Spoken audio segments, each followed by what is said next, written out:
हा व्हिडिओ त्या प्रत्येक आई-वडिलांसाठी ज्यांची मुलं आज महाराष्ट्रातील कुठल्या ना कुठल्या ढोल ताशा पथकात वाजवत आहेत. हो, आहे तुमच्या मुलांना एक छंद.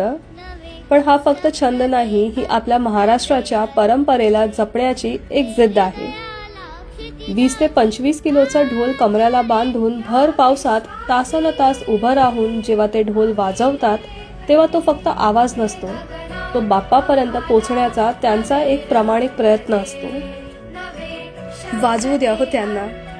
डीजेवर बटन दाबण्यापेक्षा जेव्हा तुमची मुलं हातात भगवा ध्वज घेऊन ढोल ताशांच्या गजरात उभं राहतात तेव्हा त्या ठिकाणी उभा असलेल्या प्रत्येकाच्या अंगावर शहारे येतात. तो अभिमान तुमच्या मुलांनीच निर्माण केलेला असतो.